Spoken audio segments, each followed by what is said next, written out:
So today I'm going to talk a little bit about our theory of peace, which is our overall framing for thinking about drivers of conflict in the work that we do.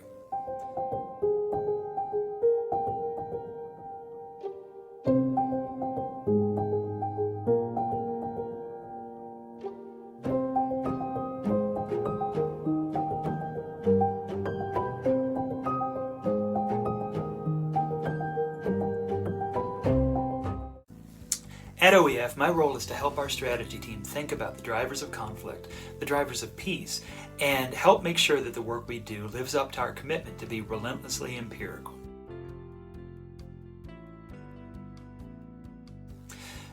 Our core theory of peace is based off of a pretty simple argument, one that I think is pretty well supported, and that's the idea that violence is risky, and most people don't want to do it. In general, people will choose peaceful means of resolving differences if they can. So at the end of the day, our theory of peace is based off of the core idea that if people have the opportunity to choose peaceful means to achieve their goals, they will. In general, broadly speaking, we can say that peace is more likely when people trust institutions or peaceful means for working out their differences. Peace is more likely when people have more to lose, when their current lived experience is pretty positive. And peace is more likely when violence is less likely to succeed. There is an unfortunate reality that if people think that violence is going to get them what they want, then sometimes they can be motivated to use it. Similarly, conflict develops across a variety of different elements. You have to have what we would call tenders, structural pressures, creating the tensions that might lead to violence.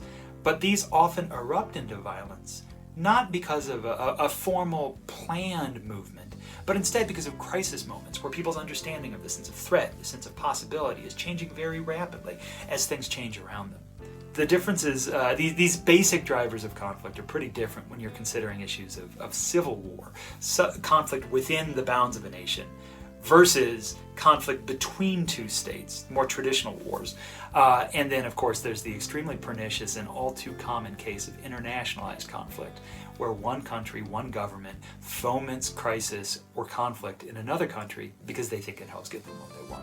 Peace is more likely to occur when there are norms or attitudes which support peaceful resolution, when people don't think that force is going to be used to resolve disputes. The challenge for peace-building organizations is that all of these things have to happen simultaneously. You can't get peace just by any one of these elements. Sustainable peace needs good governance, accountable, not corrupt governance that's inclusive of all the different identities in a society.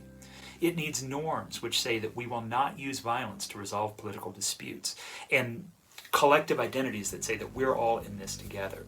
It needs economic development so that people are pretty optimistic about their future and their way of life.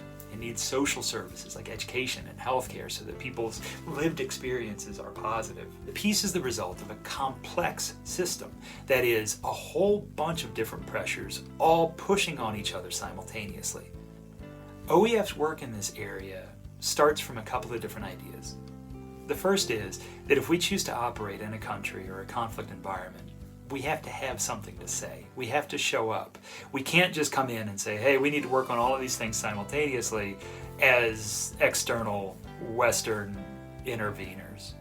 So the first question we ask is there a problem that we can add value to?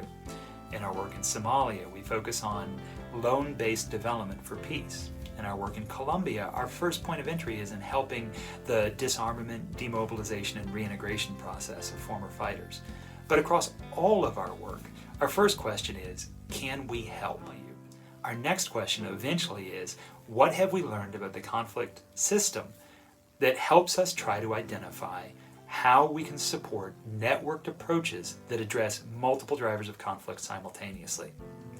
At the end of the day, we're just one actor in the places where we operate, but we know that sustainable peace is going to require much more than us.